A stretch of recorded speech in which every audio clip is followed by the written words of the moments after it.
Are you going to just sit there? As compared to what? Standing? Not standing. Rowing. Rowing? Hadn't planned on it. So you expect me to shoulder the burden? No. But I do expect you to do all the rowing. And why is that? Coming here was your idea. My idea? I've made it very clear that I don't believe in the exercise. The rowing? No. Imagine that's wonderful exercise. Then what? The entire thought experiment. Excuse me. How much longer? One goes into an experiment knowing one could fail. But one does not undertake an experiment knowing one has failed. Can we get back to the rowing? I suggest you do, or we're never going to get there. No, I mean I'd greatly appreciate it if you would assist. Perhaps you should ask him. I imagine he has a greater interest in getting there than I do. I suppose he does, but there's no point in asking. Why not? Because he doesn't row. He doesn't row? No, he doesn't row. Ah, I see what you mean. All right. Looks like they expect me to sit in their fancy chair.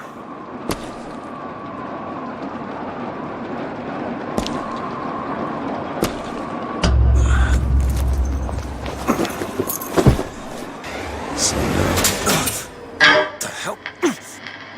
Go! Make yourself ready, Pilgrim. The bind beams are there as a safeguard.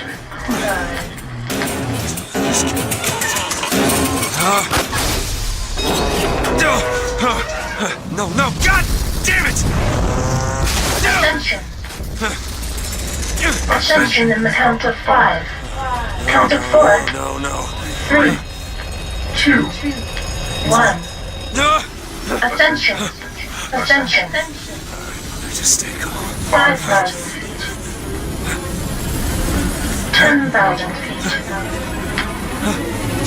15,000 feet. Hallelujah.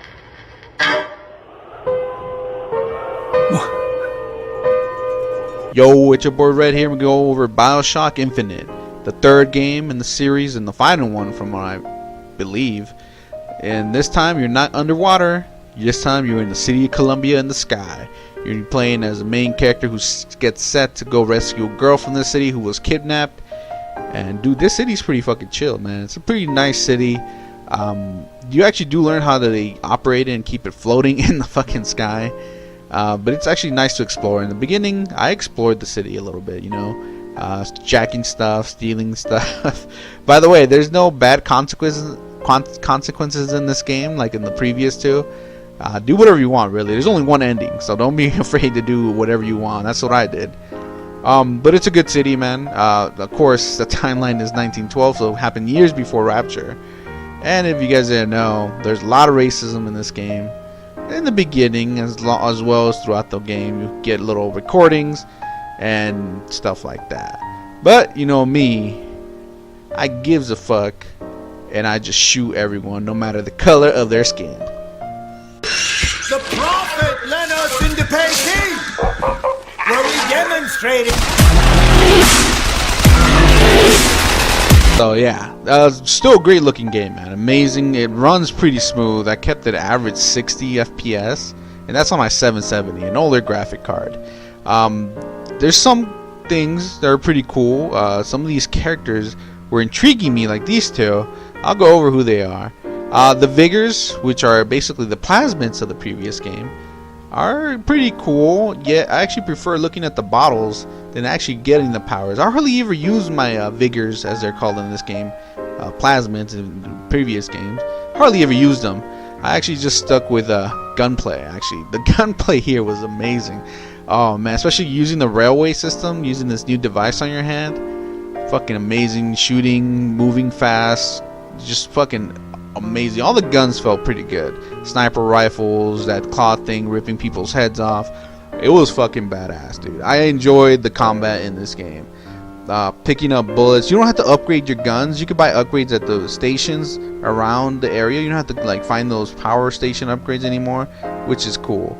Of course, like I said, you could do anything without consequences. You could kill mostly anyone, civilians and stuff, not children. But you know me, I try. So, shooting up bars.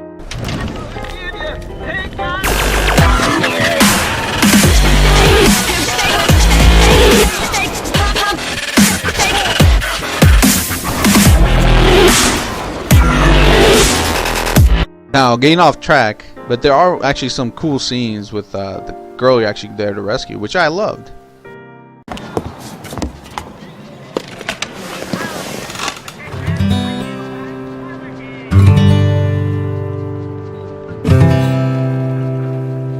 Will the circle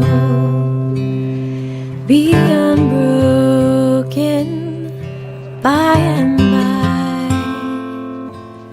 By and by is a better home awaiting in the sky, in the sky.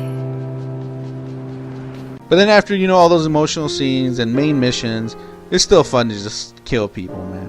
But you go back to your, you know, story, and you can choose not to kill these people. Like I said, there are no consequences, so don't worry about getting a bad ending or anything like that, right? Just have fun. That's what I did. But the main story is pretty great, man. Rescuing the girl, trying to get out of the city, fighting all these fucking robots and soldiers and coups. I can't even say that word. Basically, revolutions in the horizon, stuff like that. Your character doesn't care. He's just there for one mission and one mission alone. All right, and that's the way I saw it. So you play as Booker DeWitt, some kind of alcoholic dude. Used to work for the Pinkertons. Now he's a freelancer. Gets hired so he could wipe out his debt. He has to save our girl Elizabeth, and the way he does it, he's a pretty violent dude. He's been in a couple wars. He's pretty rough around the edges kind of guy, which is pretty cool, right? He's pretty intelligent for, you know, just being a hired gun, and he cares somewhat for our, you know, rescuer. Not really, but he has an interesting past, and then it all ties in at the end, which is really great. I didn't see it coming, so when I first played it, I was fucking impressed. Elizabeth is a girl we're here to rescue. You guys didn't know. She has extraordinarily good powers, able to open up rifts and stuff like that. Though they're pretty much being negated by where she's being held. She's been in the tower since she was a baby. Doesn't know much about the outside world, so she's pretty impressed when you get her out of there. And damn, dude, actually, she adds to the enjoyment of the game. You think mostly, you know, she's just a companion, yeah, but she fucking helps you fight. Like, not her physically fighting, but she gets you ammo. You run out of ammo in this game. You run out of plasmid because you can't carry like med kits or plasmids like in the original game. You only have what you have in the bar, so she gives you that stuff. She throws you med kits. She throws you everything. Best companion I ever had in any game, actually helping me out and stuff. And she can even lockpick doors. Apparently, because she studies in that tower by herself, she studies how to escape stuff and solve puzzles. That's her thing. Great character. Love this character actually. Pretty useful compared to other characters that aren't useful, you know. So whatever. Then we have Zachary Hale Comstock. He's the prophet of the city, the founder, the creator. When there's always a man, there's always a tower, there's always a city. That's the motto that I've been jammed into my head. But he's basically been reborn since his christening, or, you know, baptism, whatever you want to call it. But he's basically running the city, and he seems to be doing a good job for his people, though there are things in the dark that no one knows about. And you will discover and try to hopefully kill this guy, right? But that's his daughter. Elizabeth is his daughter, right? Robert and Rosalind Latouche are weird characters, the ones I talked about earlier. I can't give much away without spoiling for you guys, but basically one exists in a different outcome than the other. Depending on what outcome goes with our main character, one or the other exists, but they both exist in the same timeline. So they'll be there to help you out. They seem like good people. They're actually the same person in a sense. It's just you have to think about it in kind of like a Twilight thing. But they're pretty cool. Give you stuff, gives you advice and stuff like that. They're actually Rosalind Lutus is actually the creator of the whole system that makes the city of Columbia float. They kind of go into that, and her twin brother, but quotation marks twin. Songbird is basically the big daddy of the game. There's only one. He's basically charged with taking care of Elizabeth, keeping her in a tower and stuff like that. Though he's much bigger than a big daddy. He basically runs on the same principles as a big daddy. There to protect his little sister. He seems to be controlled with music notes. I don't know how that worked really until like the very end. But he's a badass motherfucker though. He can destroy ships, destroy buildings, and you're in the air, so he's in the advantage right here. You can fly. You can't not fly. All right.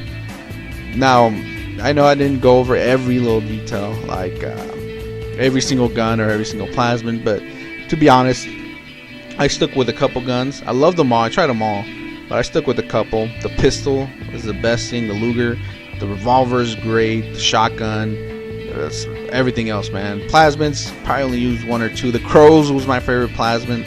That's it. Story-wise, this game is the shit, dude. I love the story. I might try the DLC later, but I love it. Even nowadays, it's still a pretty good game, man. But if I'm gonna give it a score, man. I'm gonna give it one of my best scores. 10 out of 10, man. I hardly give it to any game, but this game deserves it. It was fucking good then. It's still good now. No crashes. Fucking ran into 60 FPS on a 770 still. That's what's up, man. Hey, guys, check it out, man. Check out this game. Play it. It's still fucking good. Thank you for watching. It's a pretty long review. Hit that like, hit that sub. I'll catch you guys next time.